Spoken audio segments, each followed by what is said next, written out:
Power, a thing that man searches for, but only few can attain. And I want to be the most powerful person in the world.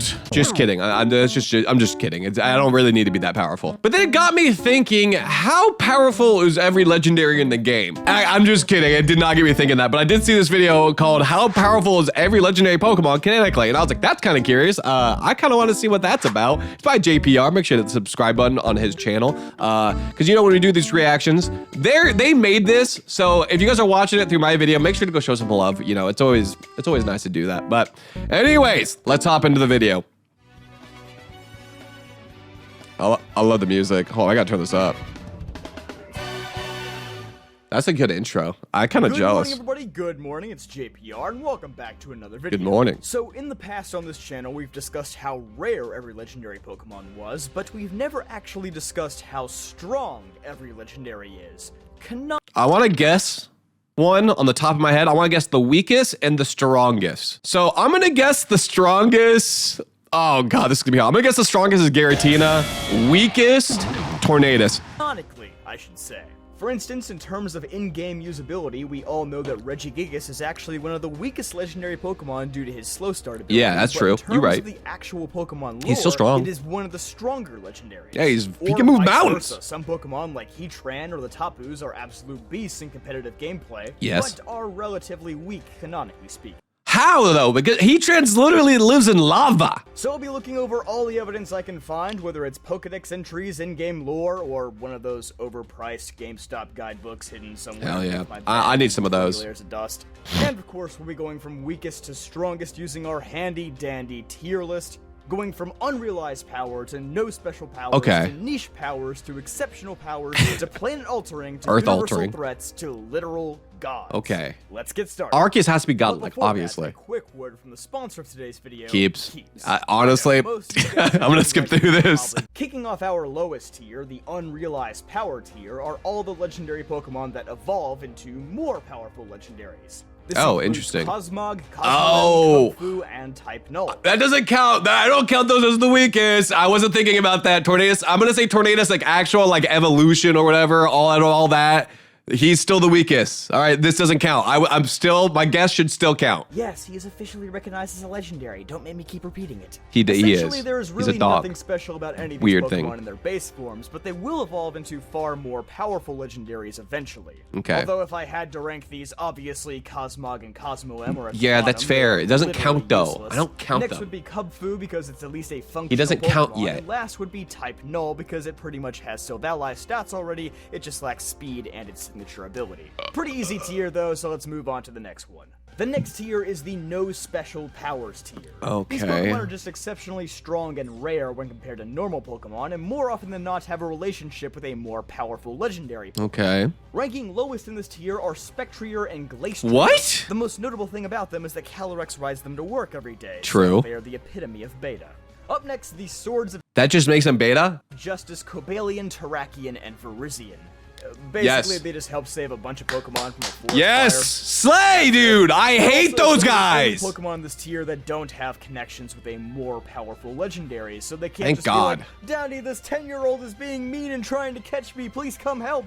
Cobalion is their leader, which possibly gives him the edge over the other two, but still a pretty unremarkable trio. True. Fran, whose entire shtick is that he lives in volcanoes. From my understanding, it's just that a volcano forms somewhere in the world, and he's like, is for me?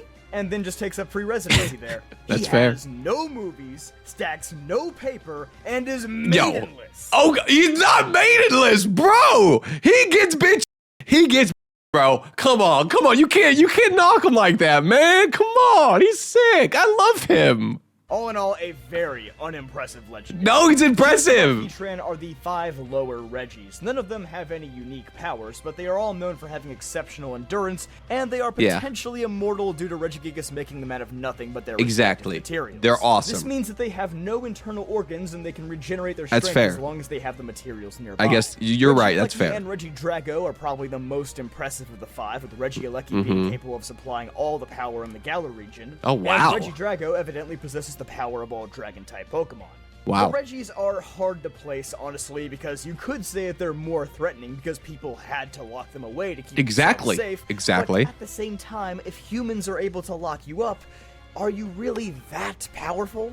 That is such a fair point. And no, I don't mean being locked up in some 10-year-old's master ball. That's the great equalizer, and we don't like to talk about it. Yeah, we don't talk about that. At that. the top of this tier are the original legendary birds, Articuno, Zapdos, and Moltres, What? who truthfully are only this high due to their roles in Pokemon 2000, where a conflict between them could throw the entire world's climate into chaos. Exactly. But seeing as how that's a rather rare occurrence, and on their own they aren't particularly destructive or possess any special powers, and not to mention that was probably just old school Pokemon being dramatic before an actual scale of powers was developed later on. That's so true. I actually rewatched that movie a couple years ago, and I was like, wow, I want to be honest, that movie's not as good as we all remember. I don't know if you guys watched it recently. It's not that great. It was actually kind of boring. I decided it would be best to leave them in this tier.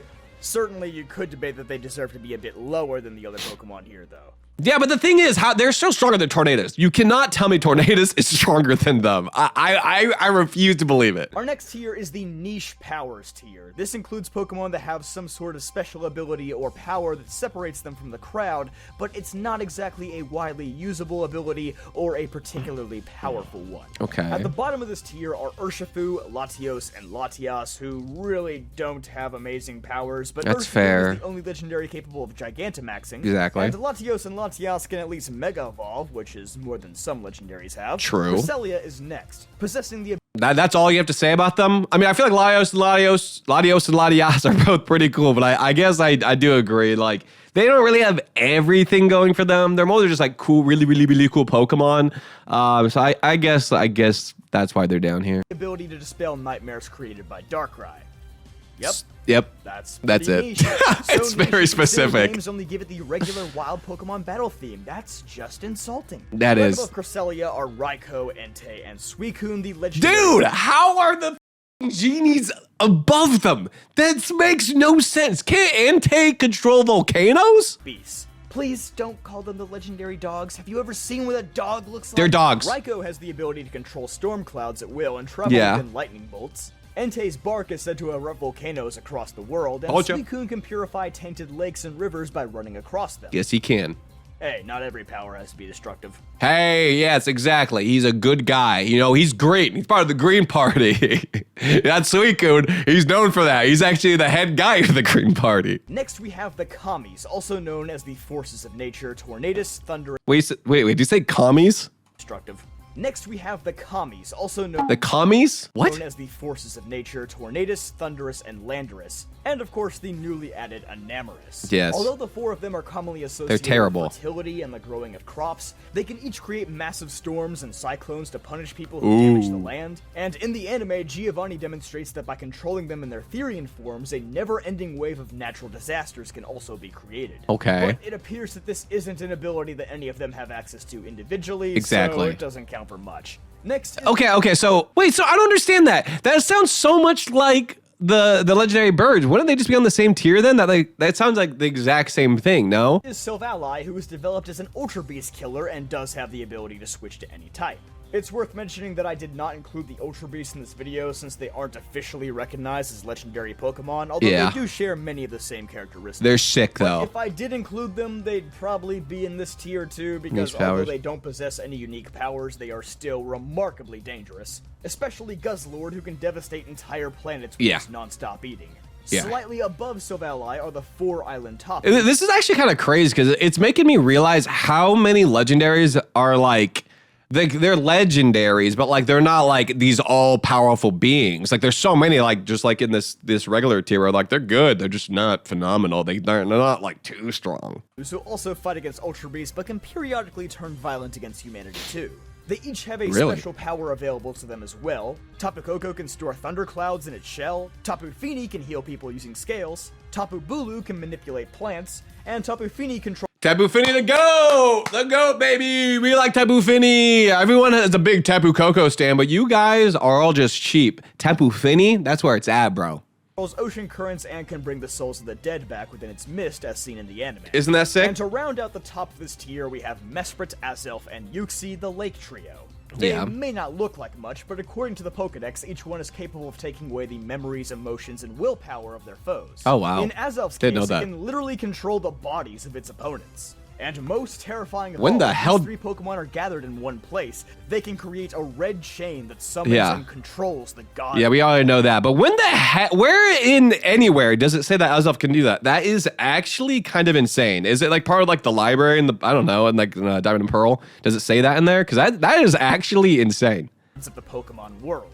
But, like I mentioned earlier, they have to be together. That they can do individually. Yeah, they have to be together. And out of the 2 red chains that we've seen throughout human history, both of them kinda didn't work as planned. Yeah, true. So I'm not really sure how to rank that as a power. Nonetheless, I feel like they easily rank at the top of this tier. To kick off the exceptional powers tier, okay, this is probably the hardest tier to rank. I think this is where it gets very interesting, because now we have a lot of legendaries left, and I'm very excited to see where they rank. Due to the wide range of abilities, we have Ho-Oh and Lugia. Lugia is the easier to explain, so we'll start with it. Okay. For starters, the flap of Lugia's wings can both create and quell storms, some of them lasting as long as 40 days. How many legendaries can control, like, weather? Even a gentle flap from its massive wings can easily destroy homes, so as a result, it isolates itself deep under the sea. Ho-Oh, on the other hand, has powers that are far less destructive, but that doesn't make them any less extraordinary. Most notably, it can resurrect Pokemon from the dead, as seen with the legendary base after the Burn Tower tragedy. Indeed. Its flames are said to burn forever, and it grants eternal happiness to anyone who sees it, proving the power can come in all sorts of forms. Can I please see a Ho-Oh? I need some of that serotonin, man. Come on. Ho-Oh, where you at? Where you at? I kind of need some serotonin right now. That would be awesome.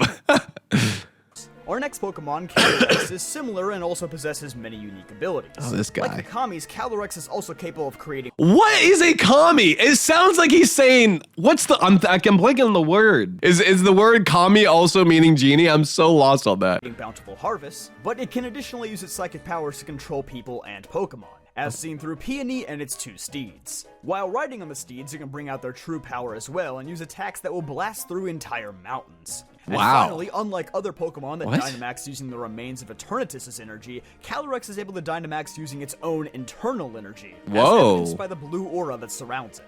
Calyrex is clearly— That's such a cool detail. I had no idea that it could do that.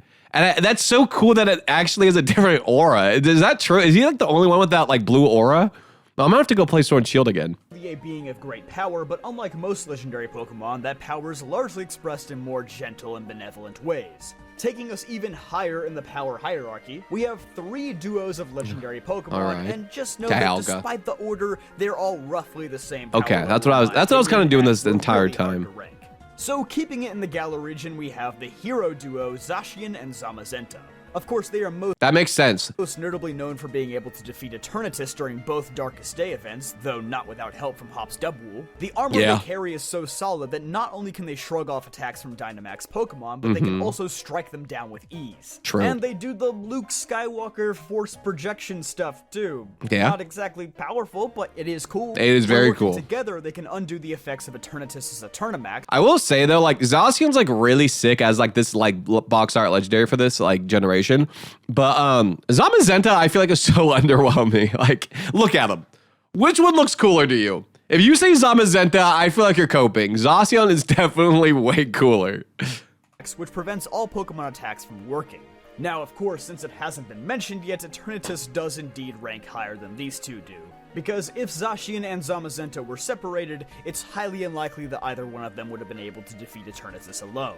Up next are the previous generation's mascots Solgaleo and Lunala. As the emissaries of both the sun and the moon, they are capable of giving off or absorbing the light of large areas. Yeah, that's cool. The energy they emit is enough to actually override the current time of day when it comes to evolving a Rockruff into Lycanroc, which is a fact that I only just now learned about. These Pokemon— That's true. I actually didn't think about that. That's kind of funny. They're like, hey Rockruff, you want to evolve? You want to go to the midnight form? Nah, you can't. You're gonna have to go to this other form. Tried the Tapus long ago to defeat the Ultra Beast attacking Alola, and they can create Ultra Wormholes to travel between dimensions. Finally, both possess incredibly strong Z-moves at their disposal. And no one cares! Never bring Z-moves back. I don't want them back. I hate them. If they're in Champions, I'm gonna be really sad because I don't like them. Mascots, we have Zekrom and Reshiram. In the ancient past, both of these Pokemon destroyed massive kingdoms in a battle of truth and ideals. Their pillars of lightning and fire are said to be what created the two rivers that still exist in Unova today. Both of these Pokemon came from the original dragon, and like Zacian and Zamazenta, when weakened they turn into stones to preserve their lives. Using the powers of fire and electricity, they can easily incinerate everything around them. This has led many people to believe that both of these Pokemon could easily scorch the world. But that could just be some old-fashioned Pokedex hyperbole. As stated before, I view all 6 of these legendary Pokemon as equals, but feel free to let me know what you think down below. However, there is still one Pokemon left. I'm gonna be honest, they didn't sound very cool or very awesome. To be honest, I think they should be ranked a little lower. Like the generation, not that great, a little overhyped. To top this tier, that being Kyurem. Basically, take everything Is that how you're supposed to say it? I just said about Zekrom and Reshiram and applied to Kyurem as well, because it just stole their entire bodies away. But even in its base form, we know Kyurem could surpass both of them, as its Gen 8 Dex entry for Pokemon Home reads, dwelling within it is a power even greater than that of Zekrom or Reshiram. But the extreme cold keeps that power bound. Presumably, that power is what remains of the original dragon, but Kyurem keeps that power on ice, waiting for the day when it can finally reclaim the body it once had. That's interesting. So he like put limiters on himself so he won't be as strong. That's so weird. If we don't get Legends Kyurem as a game, I would be I agree. I don't like Gen 5, but Legends Kyurem would be so sick. I want that. That would be the next Legend game I want. Like, I know we're getting Legends freaking ZA, but this is the one I actually really wanted. It sounds so cool to like learn more about the original dragon and like be able to see him and stuff. That'd be awesome. Honestly, who knows what Kyurem's actual power limit is? But for now, I have to keep it atop this tier because at least it's capable of absorbing Zekrom or Reshiram and making their powers its own, which is no easy feat. True. And now we have reached the big boy tier. Big boy! Earth-altering powers. These are Pokemon that have either changed the shape of the Earth in some way, or they are threats to our entire existence. Kicking this tier off is Regigigas, the Pokemon that is said to have literally towed the continents across the world using continents! Wow, I was saying mountains this entire time. He can move continents. I actually forgot that. I was thinking mountains for some reason. And of course managed to create the aforementioned 5 immortal beings who are powerful enough in their own rights. Its command over these Regis is so powerful it can override the effects of Pokeballs as seen in the Diamond and Pearl series when Brandon attempted to meet it. And in the 11th movie, Giratina and the Sky Warrior, Regigigas helps in holding back a massive glacier mere minutes after its awakening. I don't think raw strength. I don't think I've seen that, or it's been a long time. I actually thought about recently, I kind of want to watch all the like movies in a row and then either rank them or talk about them. I think it'd be really fun for a video. Let me know if you guys want to do it, if you have any ideas for it, like what like the actual video could be, but I would like to rewatch all of them. Few can outdo Regigigas. But up next on our list is the most savage of all Pokemon, and the one formerly crowned as the strongest Pokemon in the world, Mewtwo. The Pokedex explicitly states that Mewtwo's battle abilities have been raised to the ultimate level, allowing it to defeat any foe. I mean, literally, he was, reading the manga, which is a little bit different.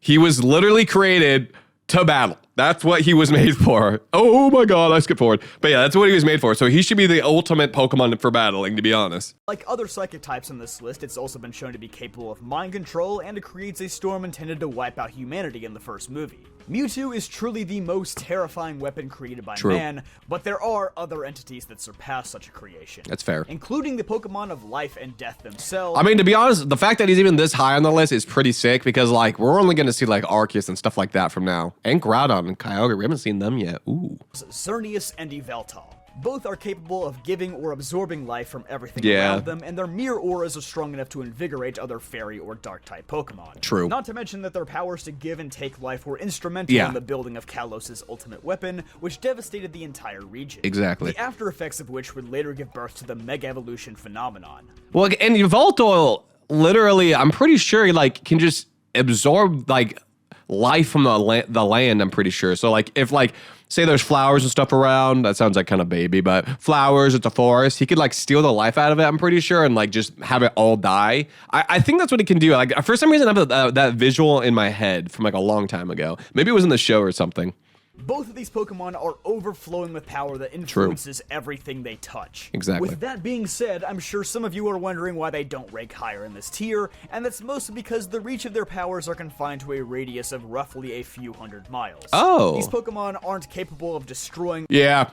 I can only steal life from a few hundred miles. Yeah, I know. Or reviving the entire Earth. Not to mention that they go into a 3,000-year-long coma afterwards, so they aren't exactly efficient. You know, that's fair. But it's like one time. when it comes to worldwide disasters, few Pokemon come to mind faster than Groudon and Kyogre. Yep. In their primal forms, Groudon and Kyogre are capable of creating droughts or rainstorms so severe that all of humanity will be wiped out. That is pretty strong. Days. You can't deny it. A farther-reaching impact than either Xerneas or Yveltal do. Sure, being able to control the life force of an entire country is impressive, but being able to manipulate the weather conditions of the entire world or even control the intensity of the sun, which is 93 million miles That's away so from Earth, true. now that is powerful. See, and that's why I hate when people are like, oh, Gen 5 is so much better. But I'm like, dude, but like I miss the days of like really intense story. Like Gen 3, like sure, it sounds a little weird, like there are motives behind Team Magma and Aqua. But like I just really like that, like, dude, the world is about to be really messed up. Like it's either gonna be all no water or all water. And that's kind of crazy to think about. So it's cool that you're trying to stop this huge calamity. You know what I mean? I just miss that kind of a story. Even if I had just said these Pokemon created the land and sea, that would be enough to land them in this tier, but that's only the beginning of their fierce power. But as it's commonly known, Rayquaza is the one whose power stronger. Override both It makes of them. sense. It makes sense. Being able to dispel abnormal weather and even able to Mega Evolve at will thanks to a special organ that stores meteorite energy within it. Yeah, that's Using insane. this Mega Evolution power, it once stopped Earth from being destroyed by a meteor shower, and it's been known to take on extraterrestrial threats such as Deoxys. Another legend. What's crazy about that is like, he's like probably the most popular legend besides Mewtwo, obviously. And that's like a Generation 3 Mon. And like no other legendary has like, I feel like came as close in popularity as like Rayquaza and Mewtwo. I feel like they're both just so far ahead of everyone else. You know what I mean? Legendary Pokemon known for dispelling threats and keeping the world in check is Zygarde, who I would say is roughly on the same power level as Rayquaza. Really? Originally thought as merely the protector of Kalos, we now know that Zygarde exists everywhere around the world to protect the ecosystem. Wait, did I say Arceus was in first? Which begs the question, what the heck has he been doing when all these other threats happen? But still, with 100% of its cells assembled, Zygarde has the power to eliminate any threat facing the world, certainly making it the strongest Pokemon within this tier. But what about threats that come from It's okay, it's just based off like one thing, it makes them stronger than everything else. Interesting. All right. Threats that Pokemon like even... I feel like he's talking the talk but not walking the walk. Am I right? Am I right, gamers? Rayquaza and Zygarde wouldn't be prepared to deal with. Well, that's where the second highest tier, Universal Threats, comes in, featuring Eternatus and Necrozma. Starting with Necrozma, this Pokemon has devastated entire dimensions in its mad search for light. Not only is it capable of opening massive amounts of ultra wormholes, but it can also overtake Solgaleo and Lunala's bodies, similar to Kyurem. And that's just the extent of its power in its broken form. As Ultra Necrozma, it can use light that burns the sky, the most powerful move in existence without any drawbacks. Its body also burns at a temperature of 10,000 degrees Fahrenheit, which is just over the temperature of the sun, making it practically untouchable. Eternatus is... But you just said that Zygarde could be anything that faces, like, bad stuff against humanity. I have no words today, bro. I feel like he would be higher. Right? I mean, that makes sense. I don't know. So it's an interest. That's what I'm saying. I feel like he's walking the walk and not talking the talk. I feel like Zygarde, you know, I think he's an imposter. Is pretty dang similar, all things considered. In its base form, it's not much to marvel at, but after Eternamaxing, it by far becomes the strongest Pokemon stat-wise, and creates a massive storm that rips apart space and time itself, making other Pokemon unable to use moves against it. Exactly. Eternatus can expel a nearly infinite amount of energy and force other Pokemon to Dynamax against their wills as well. Does anyone else just like not really like Eternatus or Eternatus? I feel like I always look at him and like he's really strong. I just don't really like him. I just think he looks too weird. I don't know. I've never been like a huge fan of him. Both of these Pokemon come from beyond Earth and are single-handedly responsible for the births of Z-moves and Dynamax. It's hard to say which one is truly more powerful. I didn't know that. Certainly both Z-moves deserve too? a tier of their own. But now we finally reach the Godlike. final tier of this Arceus. video, the Godlike Powers tier. Which includes Pokemon that are pretty much gods themselves. Yep, you and Arceus. Unsurprisingly, the only Pokemon here are the Creation Trio, Dialga, Palkia, and Giratina. Oh, I know. I said Giratina was the highest. Wait, did I? That's so stupid. Why would I say that? I changed it to Arceus because that's what I said in the middle of the video, and they didn't pop up yet, so it's Arceus. Giratina, who stat-wise and transformation-wise are actually very underwhelming compared to the last handful of Pokemon we discussed, but we'll just blame that when I'm power creeping. Yeah. In terms of lore alone, if you don't have these Pokemon, you don't even have a Pokemon world to begin with. Representing time, space, and antimatter respectively, these Pokemon wield an incredible amount of control over not just Earth, not just the universe, but the multiverse and everything within it. I mean, really, they can do everything. Travel through dimensions, rip holes in reality, and they are most closely related to Arceus itself, the creator of the Pokemon world, who is unfortunately not in this video due to its status as a mythical Pokemon, but hey, maybe— What? But like, come on, JPR. Come on. Mythicals are basically legendary. Come on. Like, I get that I'm in the Ultra Beast, but like, come on, man. Arceus would literally be the most powerful. He's a god. that's something I'll tackle in a future video.